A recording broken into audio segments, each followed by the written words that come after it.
All right, episode 32, interview with Professor Scott Johnson, an expert in ancient civilizations, a professor, archaeologist, and we're going to talk to him about the Mayan civilization. That's his area of focus, expertise. It's Professor Scott Johnson. Please enjoy the interview. Scott, who are you and what do you do?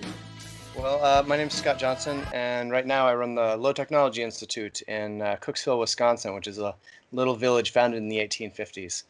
Oh, wow. But before that, I was a college professor and Maya archaeologist and just archaeologist in general. Okay.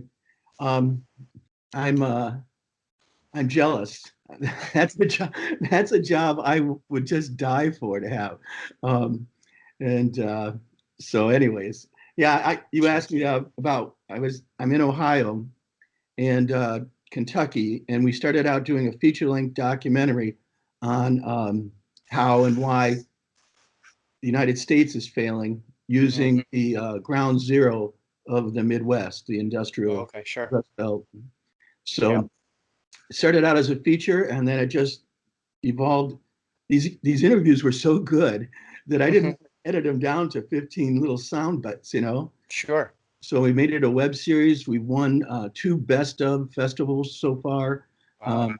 Yeah, I believe we'll pick up another trophy tonight. So having fun. Yeah, So great. I'm usually I usually do fiction. So Okay, um, big sci-fi movies and crap like that. But sure.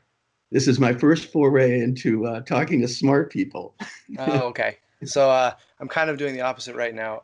So the book that you probably contacted me because of was Why Did Ancient Civilizations Fail? That was an academic book, right? It looks at 5 different ancient cultures and why one of the reasons I think they failed or collapsed, really. It's in the collapse genre. But my last chapter then kind of turned that same uh, lens onto ourselves and our society today. And I had some not great news for us. And my editor said, yeah, this last chapter is twice as long as it needs to Scott, be.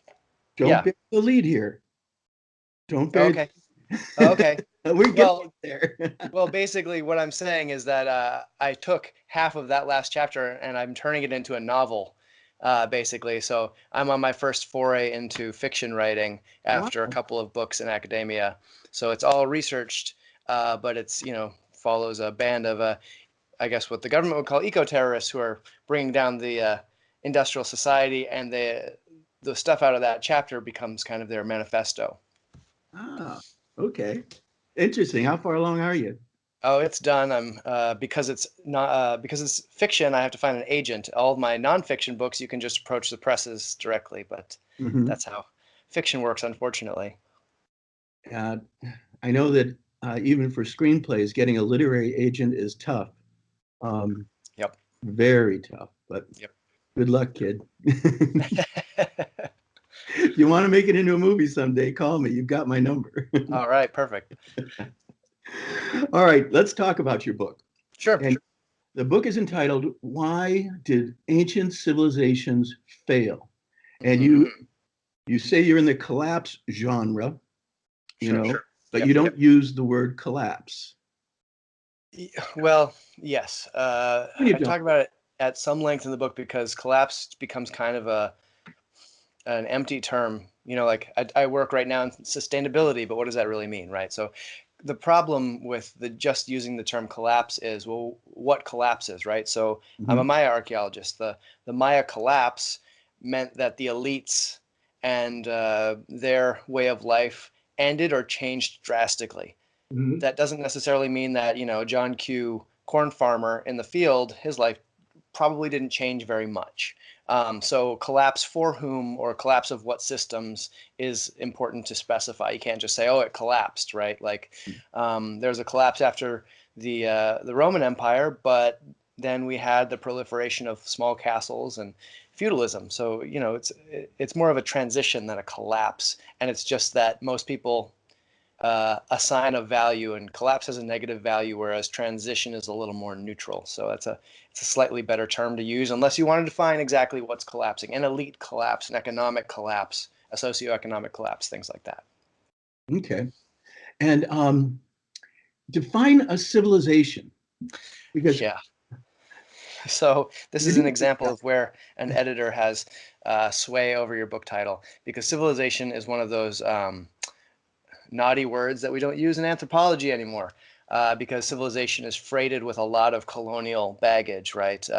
The original division was from savagery to barbarism to civilization in a unidirectional trend upward, right? And so the civilized people were on top of the heap, and the barbarians and the savages were below that. And obviously nobody talks like that anymore, because that is a simplistic and frankly just wrong view of how societies are ordered, right? We can learn a lot from hunter-gatherers.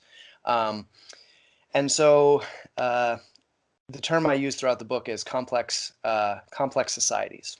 Mhm. And I talk about different scales of them.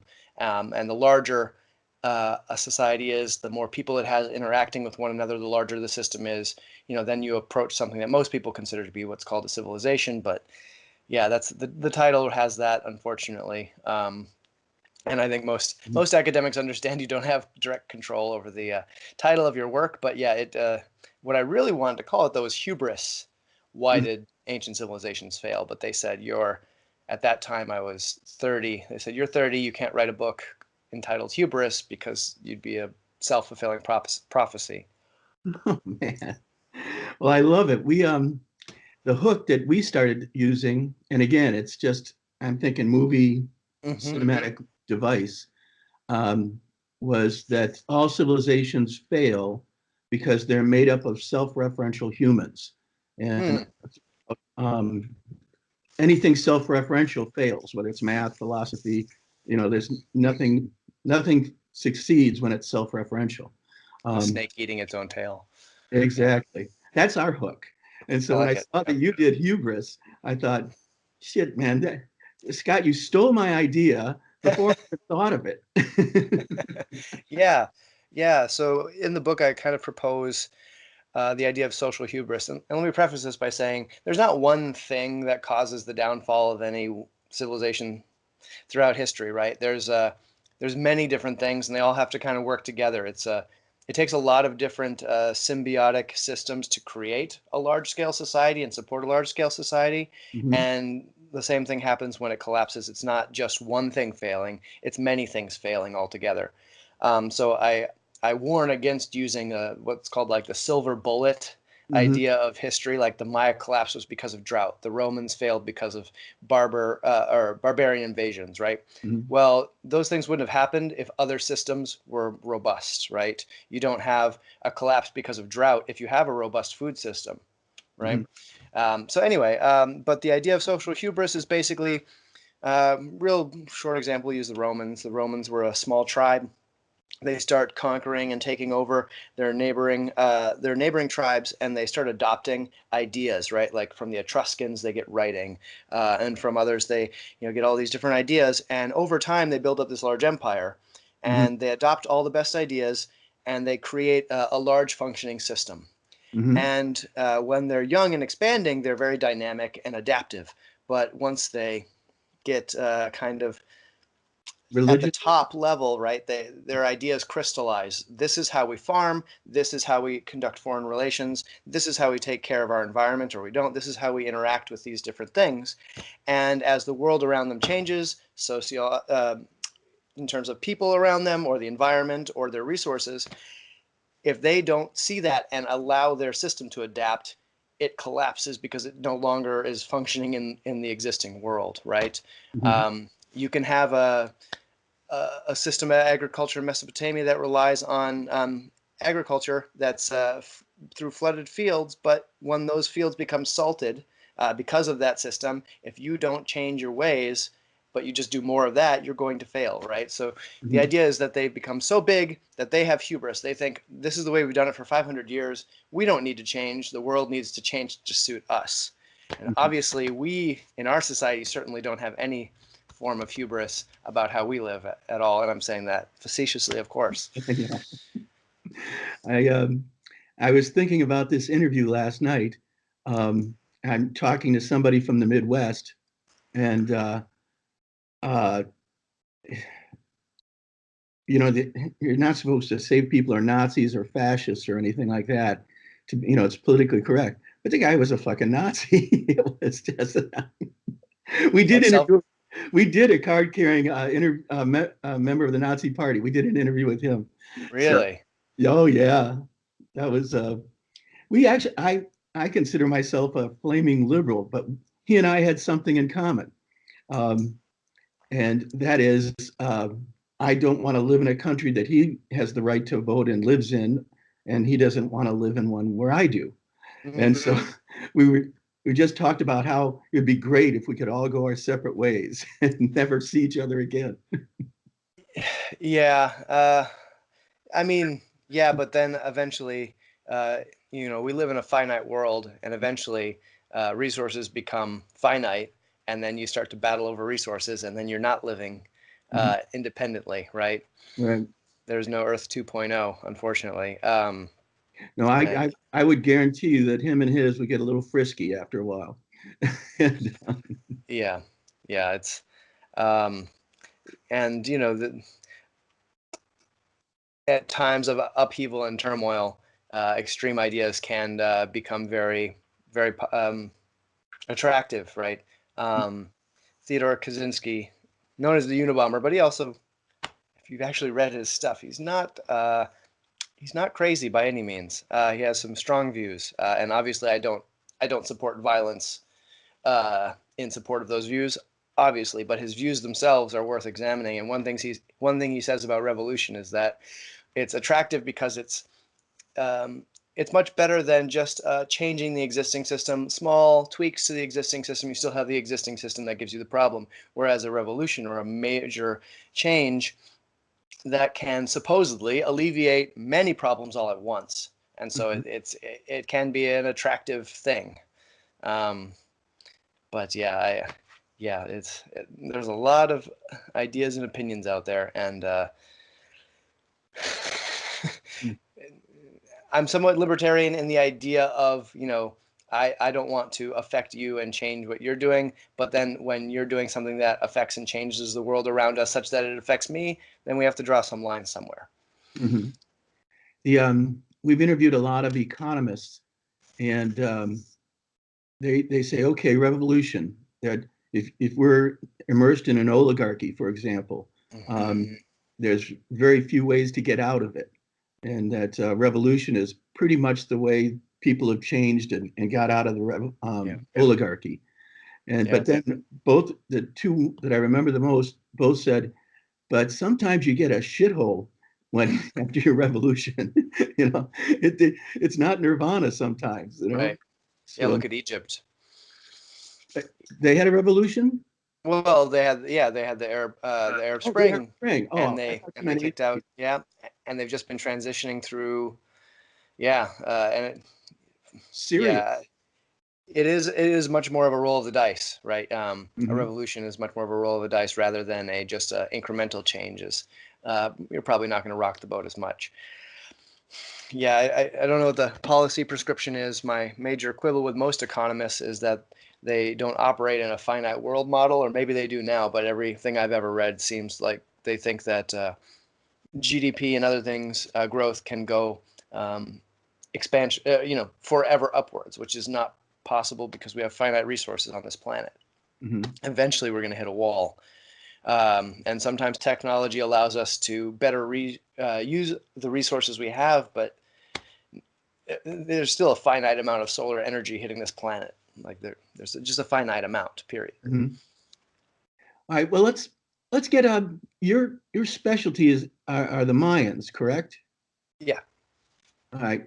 That's very personal to me because when I was down there, I went to Chichen Itza, Mm-hmm. and I was floored, just absolutely floored. And you, when you were doing all that stuff, you got to walk amongst all that shit. Like, did you go to Easter Island?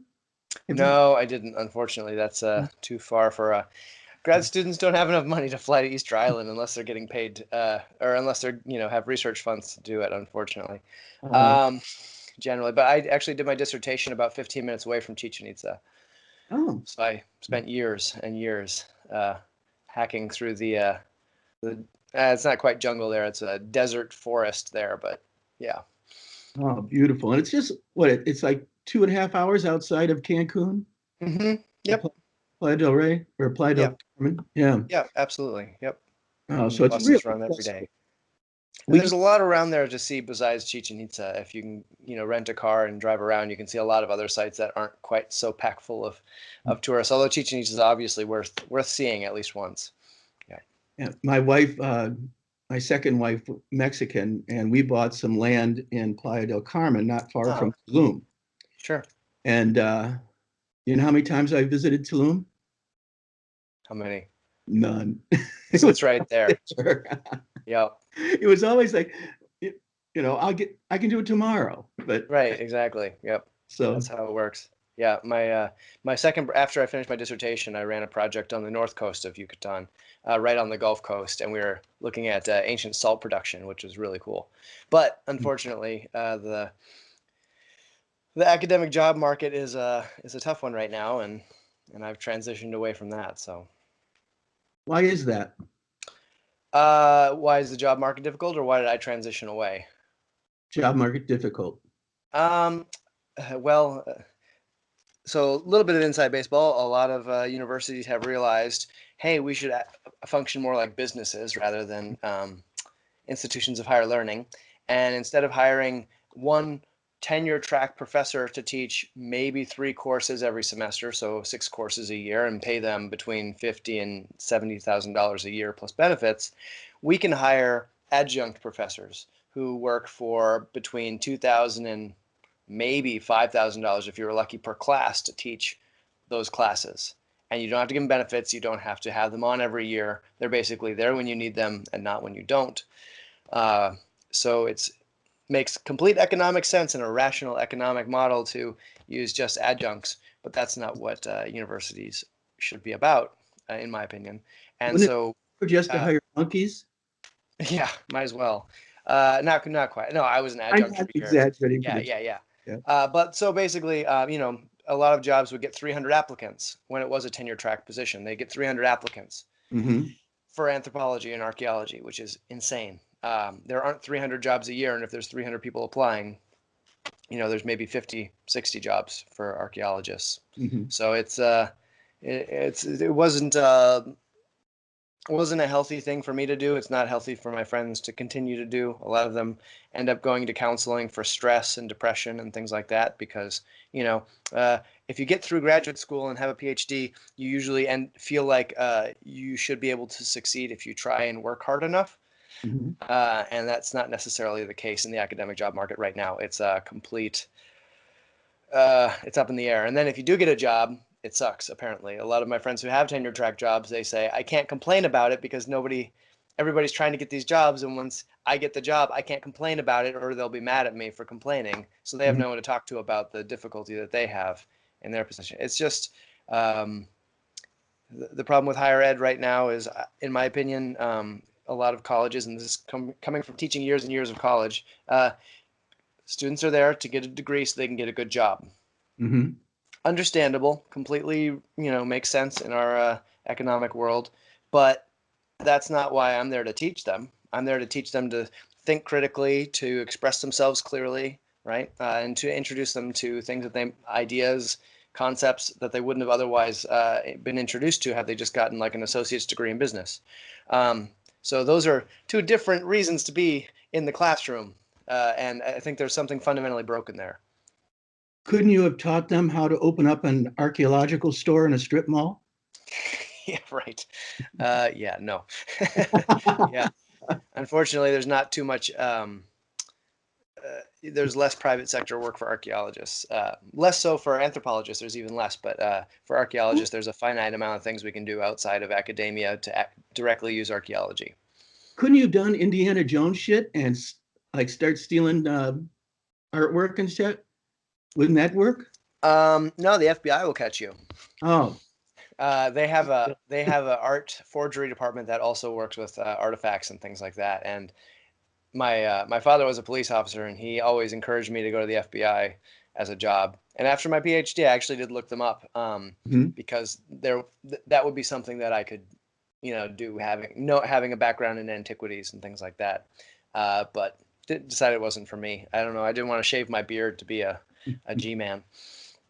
There's a TV show out now, something about lost treasures, Hmm. where a former FBI agent now is doing Treasure. Indiana Jones shit. Sure. But anyways, we digress. Yeah, yeah, yeah. The Mayans. Tell us about the Mayans. Did they have a good Uh, afternoon or a bad couple centuries? it was a bad couple centuries, and also it wasn't just the weather. Although, okay, so ancient Maya, for those that don't know, flourished between southern Mexico and Honduras, El Salvador area, Guatemala, Belize. And they had large scale civilization on par with Rome, although they weren't as territorially expansive or autocratic as Rome, right? They were a whole bunch of more like later Italy, where it was a whole bunch of kingdoms, maybe more like feudalism. Yeah, I get you. yeah, I'm just broad strokes, right? Mhm. They lived on corn, beans, and squash. They had big cities. They had a very complex social system, very complex religion. They had a full writing system, the only one in the Americas. Wonderful. Anyway, around 800, 900 of the Common Era, there start to be some droughts, and we can see this really clearly through speleothems, which are like the stalactites and the stalagmites in caves, record how much of different isotopes drip into them each year. You know how they get those slight Mhm. layers each year? And then you can date them and you can see, oh, there's actually droughts during certain periods and lots of rain during other periods, kind of like tree rings. Anyway, we see that there was drought between 8 and 900, and this really caused structural problems because they had built up these large cities with all these fields around them, Mhm. and those cities were fed by their surrounding fields, but the fields depended on rain for agriculture. They didn't really have much. They had some places with canals and water infrastructure, but for the most part, they were able to exist really well with just the existing rainfall. You take that rainfall away, it exacerbates other things, social problem, unrest. But taking away people's food is a big one for causing um, tension, aggression, right? We see this in psychological studies. If you're hungry, there's a reason that Snickers had that whole series of hangry advertisements, right? Like, Yeah. and so if you're missing your food base, you're kind of in trouble. Interestingly, the place that didn't see this problem was the north, where Chichen Itza is, because they already were living in a desert. So they had adapted their agricultural system to live in Mhm. an arid environment. And so when there was a drought, they were better off. And there wasn't so much of a pronounced collapse in the north as there was in the southern lowlands, where we think of like Tikal and these big, if you've seen Apocalypto, don't get me started on Apocalypto, but if you that's the southern lowlands, the jungles that you're thinking about. So this collapse that we see is of elite centers, right? We see the kings and queens and the royal courts and the large buildings and the writing and all this sort of stuff kind of falling by the wayside because it can't be supported without surplus food. Mhm. And what we see is the rise of mercantile kings. So basically, traders who are still maintaining these long distance trade networks around Mesoamerica, all the way up through the Aztec area, all the way down to South America. They still exist and they start to accumulate a lot of power. And so after the collapse, we just see different people in charge, and they're not in charge for theological reasons, Mhm. which the previous rulers were. They're in charge for more economic reasons, it seems to be. And it's more through economic coercion rather than religious coercion. So it's a collapse on one for the elites. If you were an elite, it was a complete collapse. But if you're a Maya farmer, growing corns, beans, and squash out in the jungle, you're not going to see too much difference, really. Now the elites, they just went into retirement.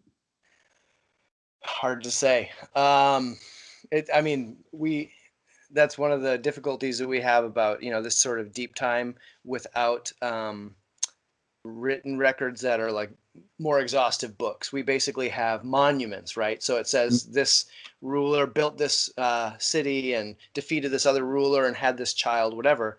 But it doesn't there's no like monuments to them collapsing and fading off into obscurity to say, oh, he just became some poor farmer, right? You wouldn't raise a monument to that Right. person. So we don't know.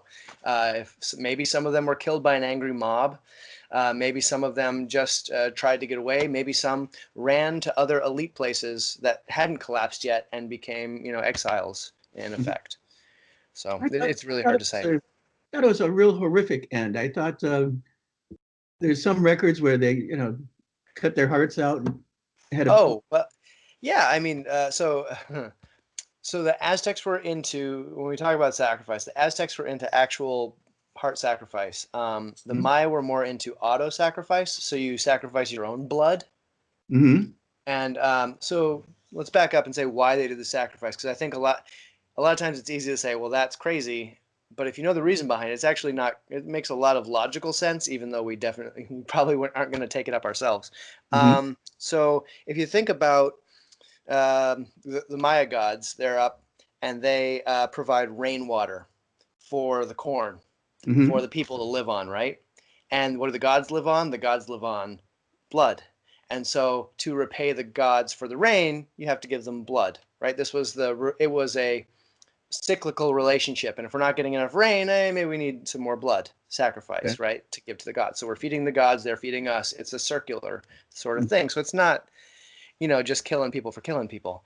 So now, the Maya, what they would generally do is use what are called blood letters. It's a stingray spine. Oh, Because why wow. would you go or flakes of obsidian, and they would cut their tongue, their ears, or in the case of rulers, often their penis, Oh, because yeah, and then they would bleed it out onto paper, and then they would burn the paper, and that paper would then bring the blood up to the gods.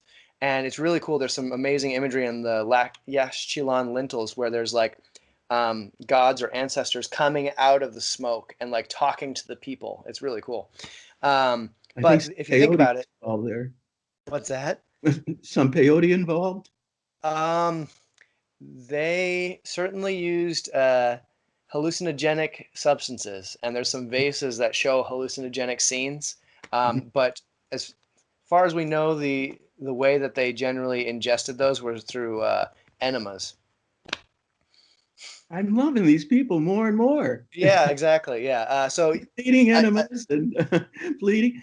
Hey, there was we had a tour guide, and I don't know if he made this up, but uh-huh. it's along the lines of what you're talking about. There's that football, that stadium kind of thing, the Yeah, sports yeah, the ball area, game. Uh-huh. and the winner was sacrificed. Is that true?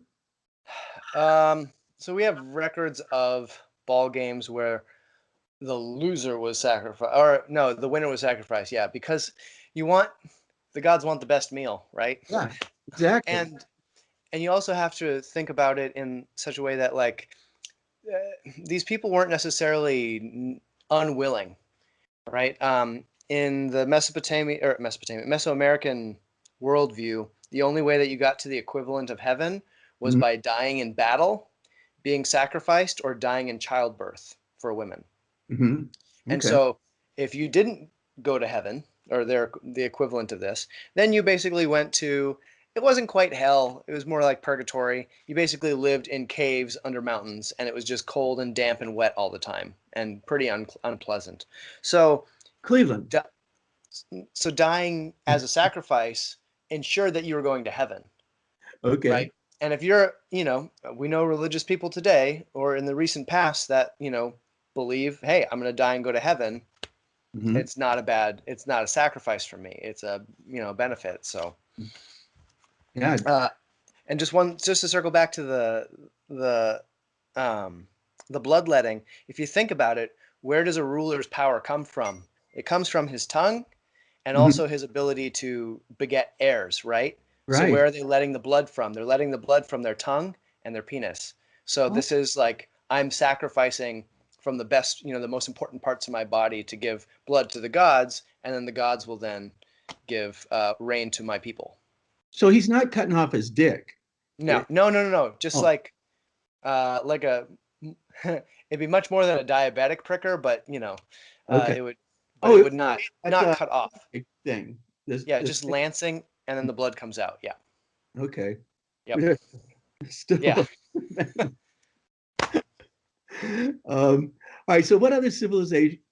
So drought was Right. one of the chief, and the lack of systems, the lack of the ability to react to the drought. Right. Yep. Now, go ahead. I say that it's not the straw that breaks the camel's back that we should be looking at. It should be, the hay bale that's already on the camel's back, Okay. right? Not the final straw, but like that whole bale of straw that's already there, right? Uh-huh. There's a lot of things that make this a precarious situation. They had built these large cities. They were very dependent on intensive agriculture. Hmm. If something has a kerfuffle there, then the rest of your systems start to wobble, and if they're already somewhat unstable, they can collapse very easily. Now, I read not so recently, but not that long ago, it's the creation of stucco. Hmm. Have you heard that theory? Yeah, it's certainly a good indicator of their resource base Hmm. because just back up a short second. Stucco is basically limestone that's been heated by a lot of wood and burned down into lime, and then that's rehydrated, and then it creates a chemical reaction to recombine into limestone again. And Hmm. you can spread it on floors, and then that dries out, turns into limestone. You have a nice, smooth limestone floor, which is what stucco is, right? And Hmm. so we see in the early periods really thick stucco floors, multiple centimeters thick, real thick, because they can get a lot of limestone, and importantly, they can get a lot of trees. And it takes an incredible amount of fuel to slake the lime, to break down that limestone into lime. And as time goes on, their woods keep getting farther and farther back, and we can see this through Oh. erosion. We can see this through soot in the air. We can see it through pollen in the ponds and what sorts of trees were available at what times and what weren't. And then also we can see it through the stucco, which gets thinner and thinner. Each layer that they put up is thinner and thinner as they have less resources to make more stucco. Ah. So I don't think that's the one. I don't think that would have completely been the nail in the coffin, but it's an example of a system that was taxed, right? They're overtaxing their woods Mhm. to get all this fuel. Well, and then when they have problems with erosion, that's going to exacerbate your problems with agriculture. Yeah. You guys are actually able to track this deforestation. Mhm. Um, and Yeah, was many not, lines of evidence. pardon? Many lines of evidence show that happening. Yep. Okay. And that was maybe a straw Yeah, or a bale of absolutely. hay. Yeah. Sure, sure, sure. All right. What other civilizations? Did that about do it? The droughts, deforestation? Droughts, deforestation. There's probably So warfare probably wasn't quite as big a deal as some people like to make it out to be. The Maya didn't have warfare of like armies on armies. They had professional or elite level soldiers. They didn't go for territory. They went for um, economic power or basically hegemony, like political power over an area rather than like making borders and defending them. So yeah, I mean those were large contributing factors to it. Yeah, for sure. Now, Rome. Do we know why Rome failed? So there's a couple of good books out there about it, and they all have a couple different takes on it. And basically, all the different things you hear about Rome collapsing, all the different causes, they probably all contributed. Mhm. Again, there's not one thing that caused the downfall of Rome. There were many combined factors, right? They had basically farmed out. We'll start with agriculture. They kind of farmed out the area around Rome and realized it's more economically advantageous to grow wine and olives, and so they Mhm. converted all these farmlands into vineyards. Well, then where are you going to get your grain from? Well, they had grain shipments coming from Africa. It's one of the few times in ancient history where people depended on food being brought in from so far away. And we see huge bread riots when those grain shipments failed. So that economic change to growing wine kind of hollowed out their own agricultural core and made them dependent on their colonies. Um, the government of Rome waxed and waned in effectiveness. But one of the big things that really helped prop them up economically was their ever expanding empire. And after a certain point, it got to be so large and expansive that they really couldn't maintain it Mhm. using ancient communication methods. You're too large, right? It's And a long so, walk to Germany. what's that? It's a long walk to Germany. It is a long walk to Germany. Yeah, and like pigeons or things like that. I mean, you just can't. Or messengers on horseback, right?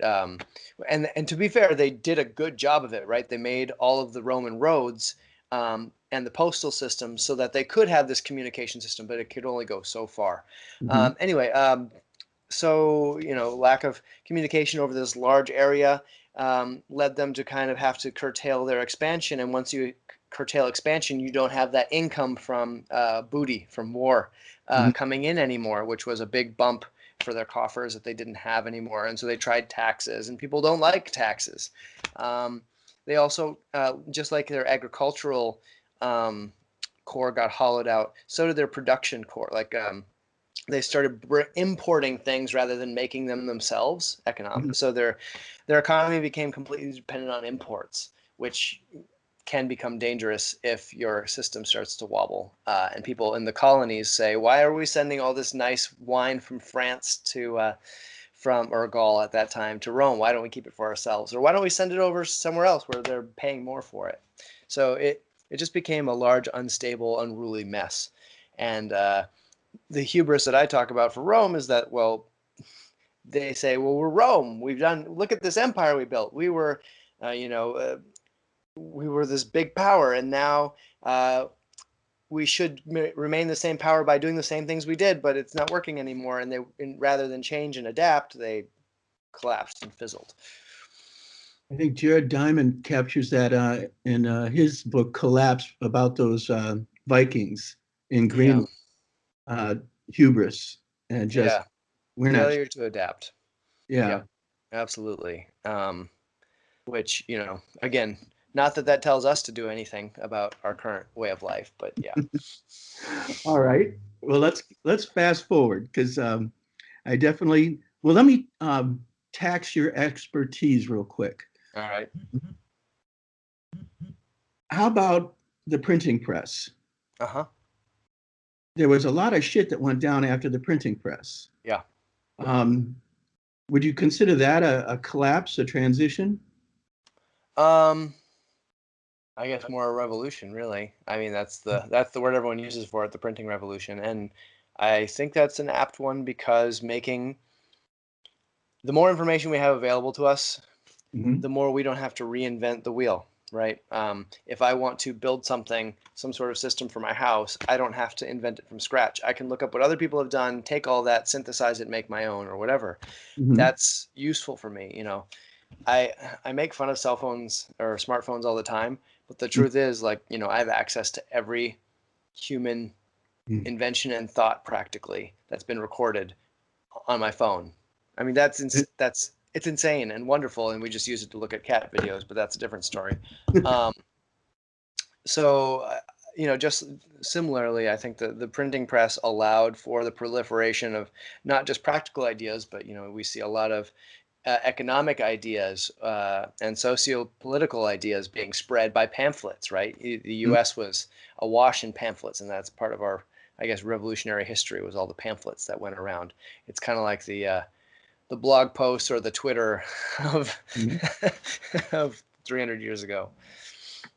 All right. Continuing on with that thought, Hmm. um, we just interviewed somebody, an expert in Nazi Germany, Uh-huh. and the use of the Same radio. guy or the different guy?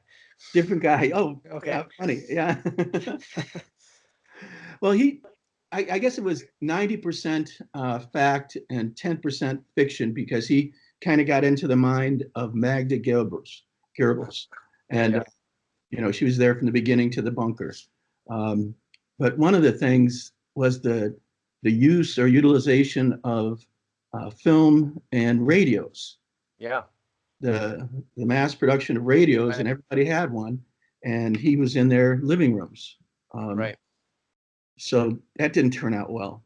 What I'm getting to, Scott, the long winding road I have you on here Uh-huh. is what about the Twitter and social media?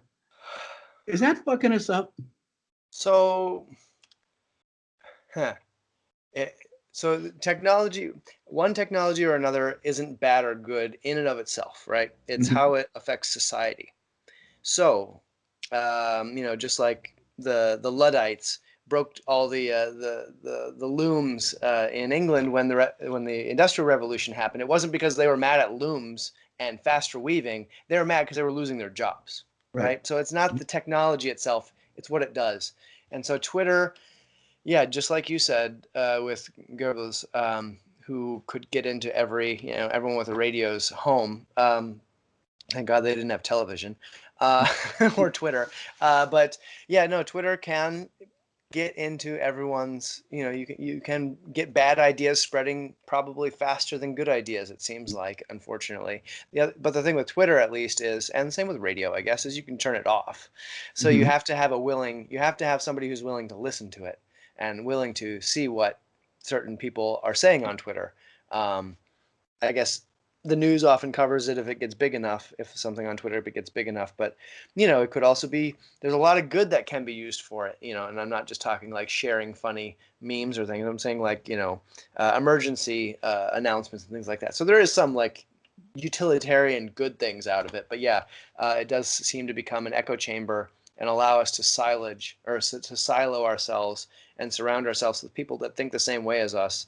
And I think that is one major difference with mass media, with radio and television, especially back in the day when there were only a few channels or a few radio stations. Everybody got the same facts, for good or bad, right? The Nazis obviously used that for bad, um, but then most governments use it for their own means anyway. So, good or bad. Well, to bring it full circle, Hmm. um, you were talking about the use of adjunct professors uh, and perhaps diluting some of the expertise at our higher education universities. Um, we interviewed a guy, a Republican strategist, Rick Wilson. Um, you've seen you've seen his face on CNN and MSNBC and all that kind of stuff. And he wrote a book called "Everything Trump Touches Dies." Yeah, I've seen him interviewed. Yeah. Yeah, and he talked to, in our interview. He talked about he and his colleagues, the Roger Ailes and what have you, Hmm. intentionally dumbing down the electorate, um, stupefying the electorate.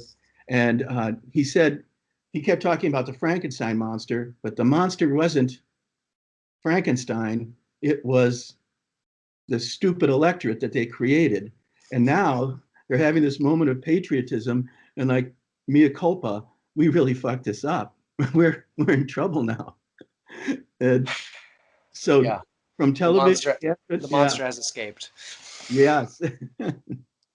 So, all right, you've studied, you've seen um, civilization, societies collapse, transition. Any lessons for us today? Yeah. So we talk about different ancient civilizations or large complex societies, and say, how are they really dependent on certain key things? And I Mhm. think the thing that we are most dependent on is fossil fuels, period. I mean, every single thing that we do today practically is undergirded by the abundance and availability of fossil fuels. And we could not live like we're living today without them, obviously.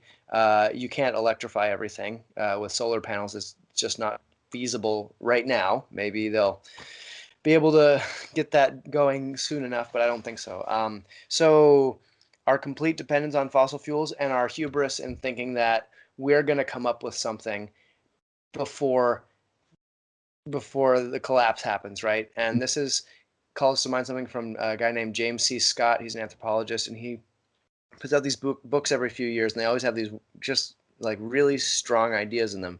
And one of them is called high modernism. And high modernism is basically the robust belief that technology will save us. And it's not, it's a belief, right? It's not based in fact, it's based in what you feel. Hmm. And sometimes we might say, oh, those silly Egyptians, they believed that when they sacrificed and when they honored these gods of the Nile, that it would give them a flood. Oh, how silly they were to put all their faith in a god. Hmm. Well, we do the same thing. I talk to a lot of my family members who, say, "Oh, we'll figure out the scientists will figure out some sort of technology to circumvent global warming." Hmm. Well, until they've done that, I'm not putting my faith in it because I don't do that. Until I can see that it's actually functioning and the numbers are there, I'm not going to put, my safety in that, my life, my children's life in that.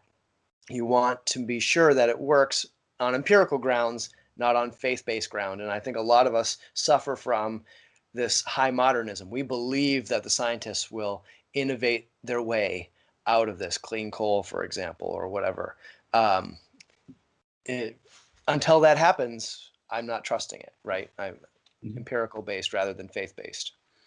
Especially when you have a government in place that is firing scientists as fast as they possibly can. Uh, Right.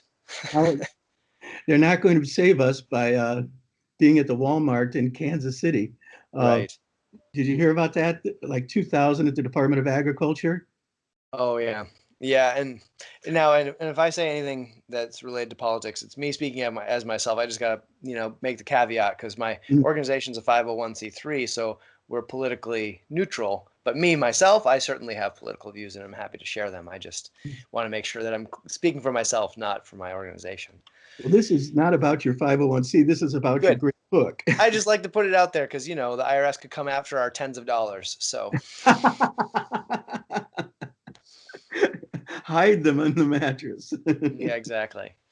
Um, yeah, and if, so if we're dumbing down our society, if we're disrespecting um, oh, absolutely. scientists and all that, and we're firing them, It's frustrating to me when people say, I don't want my rulers to be like educated elites. I know that's like it's supposed to be a slam against, liberal elites or whatever, because they're highly, there's the education component of there. Oh, you went to college and became indoctrinated. Now you're a liberal, whatever.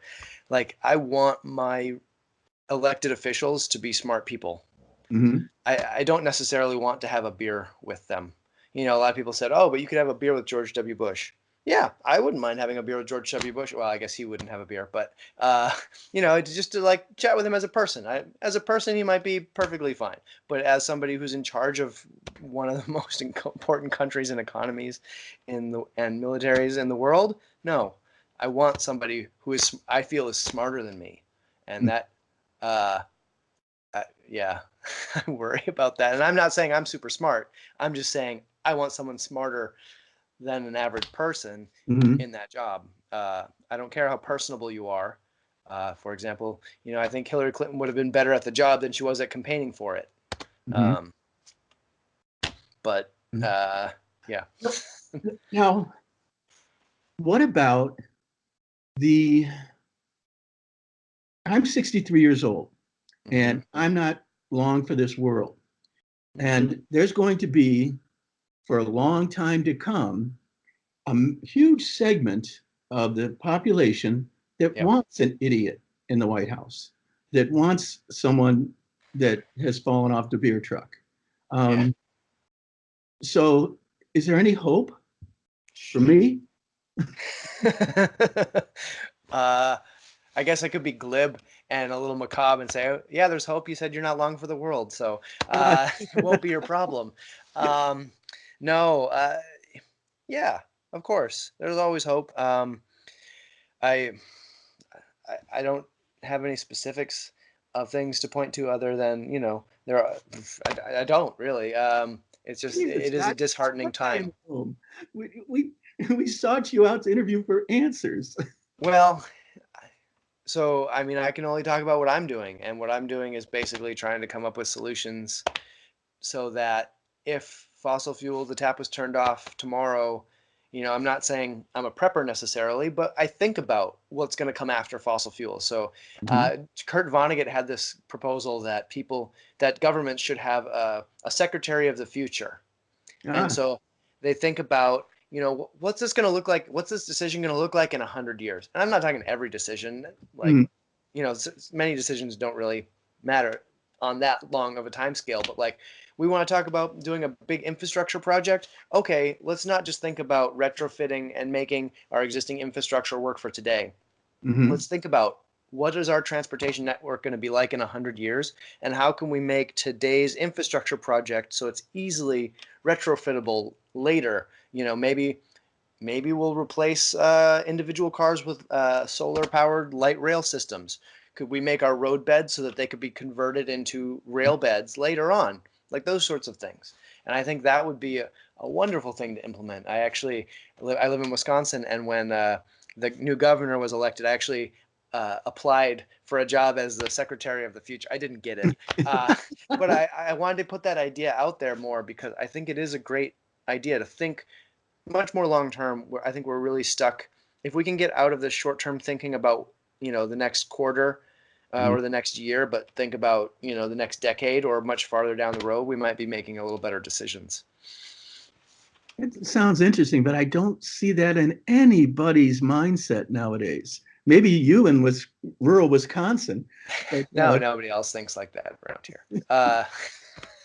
I mean, some people do. I mean, when you start, so I've been running this organization for over 2 years, and the more information I put out there, the more contact I get back from people who mhm. are thinking this way. And there is a community out there, and they are thinking long term. But the problem is, nobody in that community is saying that in 100 years we're going to be living like this, but better. They're Mhm. saying, in 100 years we're going to be living much different. Maybe there will be a lot of remnants or a lot of vestigial things from this time period that persist socially and technologically and also, physically, but it's going to be a different world. It's going to have to be. Like we just don't have the fossil fuels. And on top of losing, so we talk about integrated systems, right? Or the multiple things happening at once. As we lose fossil fuels, climate change effects are going to become more prevalent. And so as we lose this prolific fuel source that allows us to do so much, we're going to be dealing with a less predictable environment, which is not a great thing. And then if you want to go down your path of poor governance continuing, and that continues, that's yet another straw on that camel's back. So we're really starting to load up the camel's back with straw. And like I said, I can only do what I do here, and a lot of what we do is all hands-on DIY, individual or household or community scale solutions, because things like a Green New Deal are great or would be great, but when you do large scale things like that, the individual who contributes to it doesn't necessarily feel that impact as palpably as, like, if my neighborhood here decided to make a biodigester and we made our own natural gas for use in our stoves. And we, took a couple weekends and we built that together and then we ran it together and then we got free natural gas. That would be something that you would feel a palpable return on your investment. So we try and focus on those sorts of things, not to mention the fact that small scale distributed grids are safer for large scale systemic threats rather Wow. than being dependent, like, we're dependent on coal plants and nuclear plants and natural gas plants for power where we live right now, and that one line goes down and we're dark. Yeah. So That's if you and becoming more and more likely from an outside threat. Yeah. Um, Oh, that's true. Yeah, mm. absolutely. Our power system is antiquated and full of holes, unfortunately. Why can't we have an infrastructure program? Why can't we have an Eisenhower highway Yeah, moment? or a Civilian Conservation Corps again, or Tennessee Valley Authority, or yeah. And that's kind of what I call for in the last chapter, the last really few paragraphs of the Why Did Ancient Civilizations Fail book. Uh, is really a World War II Depression era level of overhaul, and it's actually very similar to what they were saying in the New Deal proposal. Not necessarily the specifics, but in their proposal, they're saying we need that scale of a change, and I agree. I think we do, and also a change of mindset of people. I think that's in my new book. I call it the Walmart set as kind of a really shorthand way to say people who live today very comfortably in our Mhm. economy, and they make, again, economically rational decisions to buy the cheapest stuff, that's close to them, that's easy for them, and they're basically, maximizing their dollar and whatever their time. But that's at a great cost, right? Anything that's really cheap in the store is cheap for a reason, and usually it's not one that benefits the world or society at large, other than your pocketbook. So, but okay, so where I'm going with this is, how do you get those people to think about critically what they're doing and how they're living, and make them voluntarily adopt a new lifestyle? Because you can't force people to change. They'll either be they'll be forced to change by external factors that are not controlled by people, like a major collapse, and then Mhm. they just have to make do, or you have to convince them that it's a good idea ahead of time. And I can't do it. I haven't seen anyone who can effectively really convince a person who is very beholden and very invested in this particular way of life to voluntarily give it up. It's too comfortable. We're just too comfortable. Mm. On that note, Um, Scott. I'm sorry. But I'm not a pessimist. Really, I'm not. I'm not a pessimist. I think. That's usually my job. Oh, okay, sorry. Yeah, no, but I mean, I did get depressed after writing the collapse book, the Mhm. Why Do Civilizations Fail book. I got pretty depressed about it.